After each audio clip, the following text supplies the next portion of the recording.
Bună, gemeni! Bine ai venit și mă bucur să te am aici alături de mine. Flăcările gemene nu sunt doar o poveste de iubire, ele sunt oglinda sufletului nostru. Acea întâlnire care ne provoacă, ne vindecă și ne trezește către cine suntem cu adevărat. În această etalare vom descoperi ce îți reflectă această conexiune acum și care este următorul pas al călătoriei voastre spirituale. Așa că rămâi cu mine și să vedem despre ce este vorba în călătoria ta cu flacăra ta geamănă. Pentru gemeni, te rog, spirit.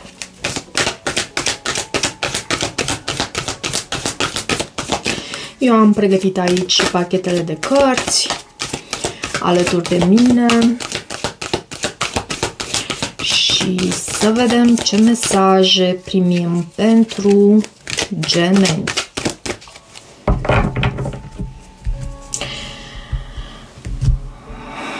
Din câte știu, Saturn trece în călătoria sa, de fapt este retrograd și trece din Berbec în Pești, cred că a trecut deja și poate că va fi resimțit foarte mult de fiecare dintre noi.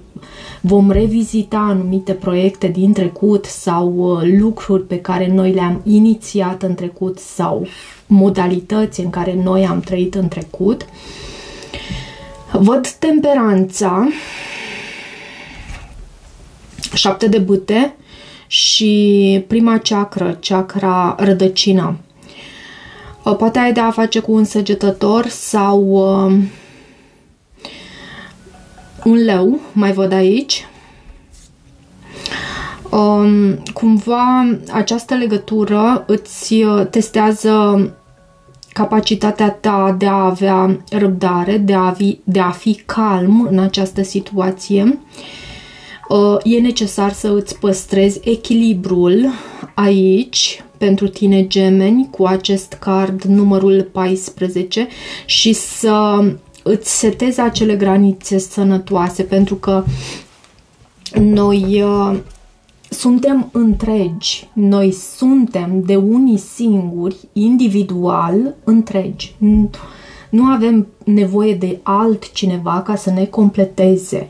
Această legătură de flăcări gemene vorbește despre oglindirea dintre voi și te ajută să vezi lucrurile unde mai este de lucrat, unde mai este de vindecat.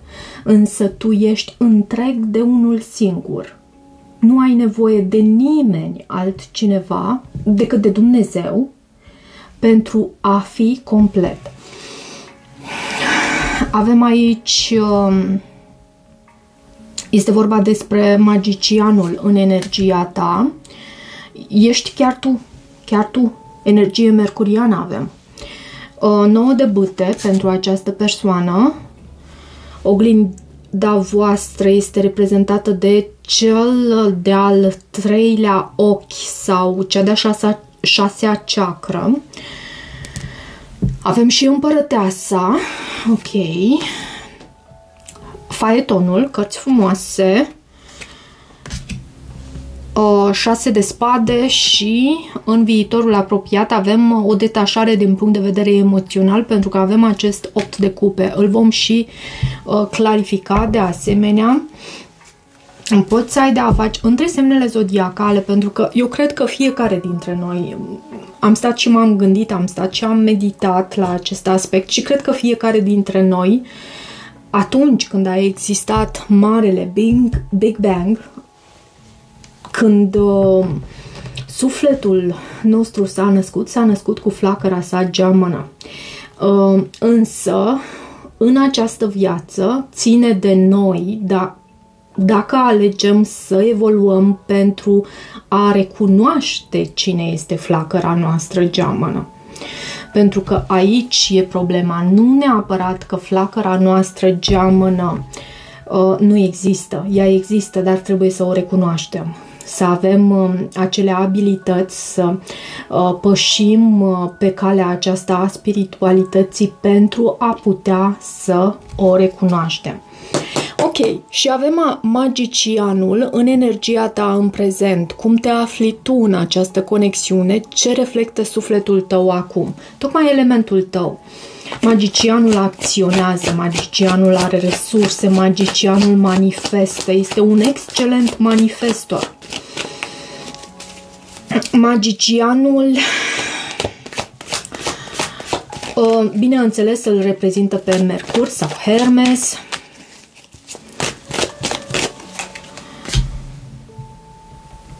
Văd 9 de... Nu, da, e tot 9, dar văd eremitul aici. Eremitul reprezintă zodia Fecioară. Și mai vreau o carte în energia ta din prezent. De ce aceste cărți aici? Cred că ești și o persoană... La tine mă gândesc că, Gemeni, ești și o persoană extrem de înțeleaptă. Având acest eremit în energia pe care... sau care se reflectă din această conexiune la tine, ești și o persoană extrem de înțeleaptă, un suflet bătrân, un suflet încercat, un suflet care și-a învățat lecțiile. Și văd această îmbinare între faptul că tu știi să acționezi, între faptul că tu știi că ai toate resursele pentru a manifesta această conexiune, dar văd și o retragere, văd și timp luat pentru tine pentru a gândi lucrurile. Avem și turnul, energie scorpionică, care poate să anunțe faptul că această recunoaștere a flăcării tale, Gemene, este ceva de dată recentă, poate într-un mod surprinzător ai aflat acest lucru și încă nu îți vine să crezi. 9 de bâte de aici reprezintă energia flăcării tale, Gemene, în prezent. Unde se află în călătoria personală, care sunt blocajele sau dorințele acestei persoane. 9 de bâte vorbește în acest tarot, vorbește foarte mult despre sprijin din partea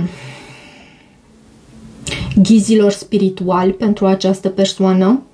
Este o persoană foarte înțeleaptă și ea, o persoană care are un rang înalt, aș putea să spun, în planul spiritual, nu neapărat în lume, cât mai ales în planul energetic. E o persoană puternică, e o persoană cu o capacitate extraordinară și protecție de asemenea și cu o capacitate extraordinară de 7 de cupe avem. De o capacitate extraordinară de înțelegere. 7 de cupe, ok.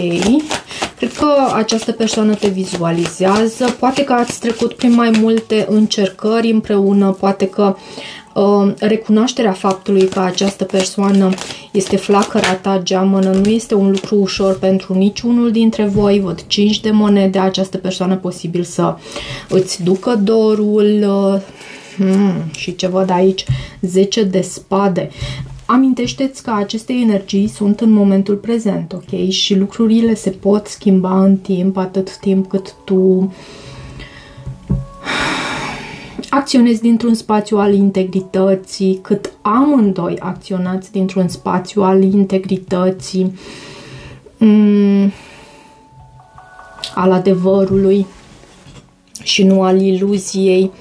7 de cupe și 5 de monede, văd și confuzie și dor. E foarte curios pentru că din câte mi-amintesc, nu mai știu la berbec exact, dar și la Taur și la tine am simțit distanță între cele două flăcări. Am simțit faptul că nu există uniune între cei doi. Și la tine mult mai subliniat chiar acest lucru. Avem 10 de spade la baza pachetului. Această persoană e posibil să se simtă lăsată pe din afară. Deși are această protecție, în planul energetic ea este o persoană puternică. Dar sunt foarte multe încercări de trecut, de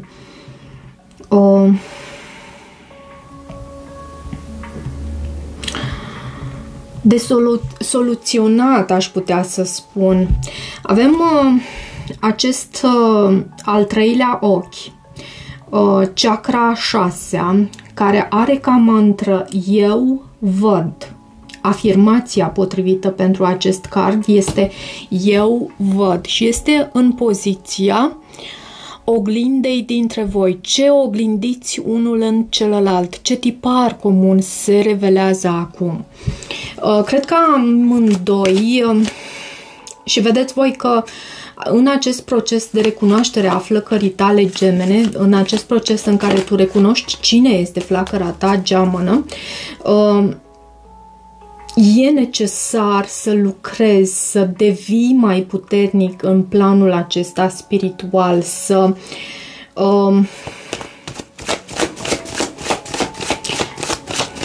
aici simt la voi că poate exista o anumită viziune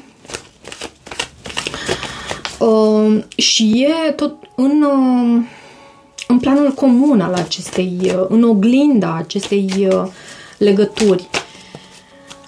Anumite abilități de medium, poate există comunicare telepatică, o anumită viziune comună. De ce această carte? Asul de monede. Poate fi vorba despre o anumită viziune comună și regina de bâte.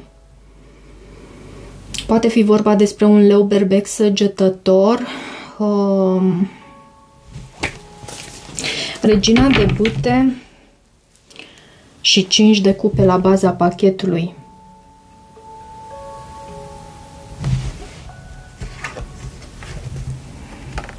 Aici există o distanță între voi, văd 6 de spade și am mai spus puțin despre acest lucru iarăși. Mai dă-mi o carte aici. Asul de monede este și o carte a căsniciei, este și o carte care poate să anunțe că primești o sumă de bani. E totuși în această oglindă dintre voi. Fie există cineva între voi. Da, un blocaj. Un blocaj între voi. Văd spânzuratul. Reprezintă zodia Pești.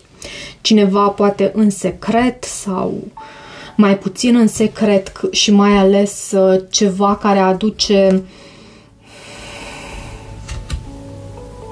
decepție aici. Împărăteasa o avem aici în poziția provocării karmice, care este lecția pe care trebuie să o învățați, ce vă ține separați interior sau exterior. La tine, Gemeni, simt că, și nu știu dacă este de partea ta acest blocaj sau de partea sa, e o mamă, e o soție, e o energie feminină din exterior care blochează. Regina de spade, da? Setează granițe și nu știu cât de sănătoase. Setează limite între voi. Poate fi o mamă chiar. Regina de cupe. O altă energie feminină. Poate fi o persoană din trecut.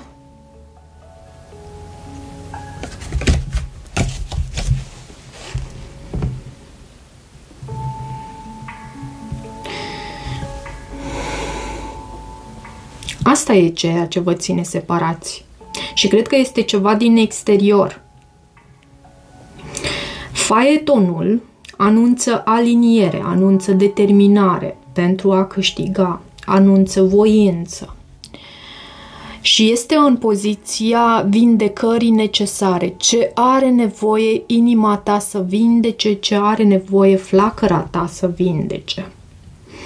Determinarea, dorința aceasta de a vă pune pe aceeași traiectorie, de a te pune pe aceeași traiectorie cu această flacără a ta geamănă.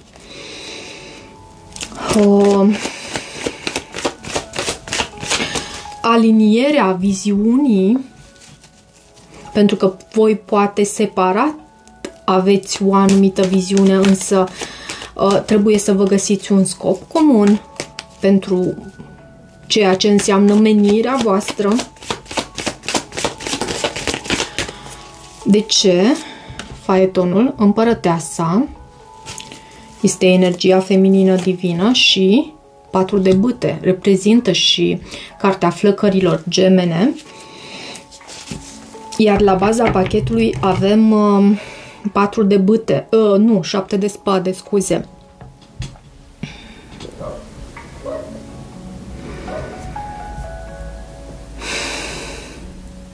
În ceea ce aveți nevoie să vindecați este ca un fel, așa cum am spus chiar de la început, când am primit acest card, faetonul, o aliniere a scopului tău și a scopului acestei persoane.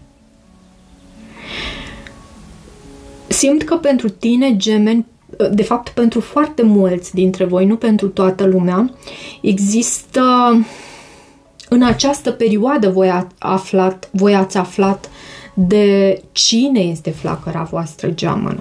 Și poate fi un taur balanță, văd taur balanță subliniat de 2 ori, am văzut și oricum semnele zodiacale nu sunt obligatorii să fie, nu e obligatoriu să fie doar cele menționate. Săgetător, fecioară, iarăși văd. 6 de spade, îl avem în misiunea sufletului în această etapă a conexiunii voastre. Care este rolul acestei conexiuni acum pentru amândoi?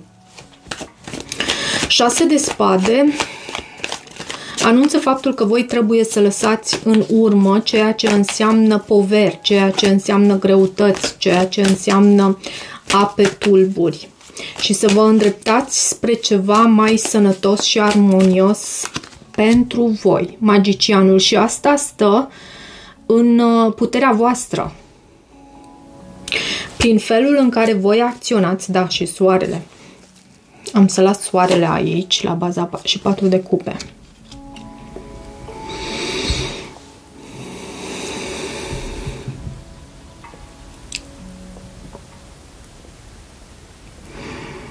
Există posibilitatea ca unul dintre voi, și cade aici în curtea ta cu acest magician, ca unul dintre voi să se simtă respins și să lucreze la încrederea în sine, să trebuiască să lucreze la încrederea în sine cu acest 4 de cupe, magicianul, și asta pentru a putea progresa aici, pentru a putea ajunge într-acel spațiu, în acel mal unde voi puteți să aveți parte de armonie, cu soarele aici de succes, de lumină, de încredere.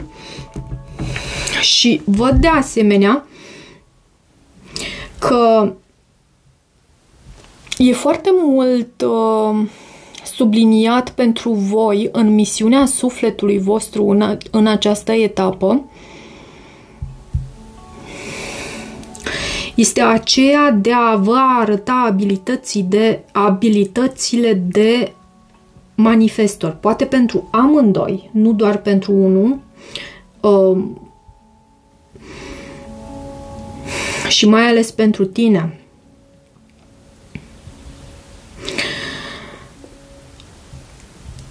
Magicianul acesta este paznicul conștientului. El știe să facă legătura între supraconștient, cer, și subconștient. Are mâna dreaptă cu această baghetă întinsă înspre cer și mâna stângă înspre pământ.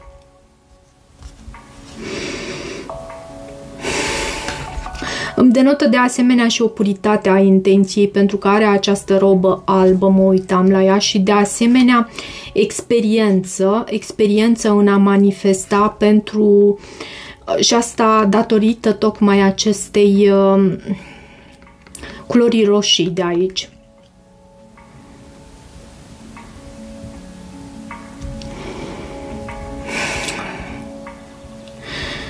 Misiunea voastră este aceea de a lucra la a vă manifesta această conexiune și a ajunge pe acel mal armonios, pentru a ajunge la armonie între voi. Avem 8 de cupe în ceea ce privește posibila evoluție pe termen scurt, spre ce energie vă îndreptați în următoarele luni, cum se poate manifesta unirea sau apropierea. Posibil ca fiecare să trebuiască să petreacă timp cu sine și nu neapărat împreună. Da, uite, și 8 de cupe și la baza pachetului îl văd acum. Și e necesar, pentru că văd această carte, roata norocului. Roata norocului pune roata, bineînțeles, în mișcare. Și cumva această detașare din punct de vedere emoțional voi trebuie să o schimbați, să vă implicați mai mult din punct de vedere emoțional în această conexiune. Hai să văd. Da, cavalerul de cupe. Să vă implicați mai mult din punct de vedere emoțional în această conexiune și e vorba despre decizia de a face acest lucru sau nu, de a alege, de a vă alege unul pe celălalt sau nu. Avem și doiul de bâte, vorbește despre o răscruce de drumuri și adevărul pe care tocmai l-am rostit cu acel as de spade. Vreau să văd și ce urmează în conexiunea voastră din acest oracol, ce urmează în viitorul apropiat pentru gemeni. Ce urmează în conexiunea voastră? Căsnicie. Ok, această situație poate să implice căsnicie. Poate că unul dintre voi este deja căsătorit, pentru că am văzut aici acest lucru în oglinda dintre voi și e posibil chiar pentru amândoi să fie valabil acest lucru. Sau, pur și simplu, în următoarea perioadă, puteți să ajungeți la uniune, să treceți la un nou nivel de angajament între voi și este necesar să vă exprimați iubirea. Fă acel gest romantic pe care tu ești ghidat să îl faci. Ok, dragă gemeni, cam atât pentru această citire. Dacă tu rezonezi cu acest mesaj, nu uita să te abonezi canalului, să mai treci pe aici, să-mi lași o apreciere și un feedback al tău. Poți să devii și membru al acestui canal și mulțumesc cu această ocazie membrilor canalului. De asemenea, pentru citiri private găsiți detalii de contact în descrierea videoclipului. Eu vă mulțumesc și toate bune!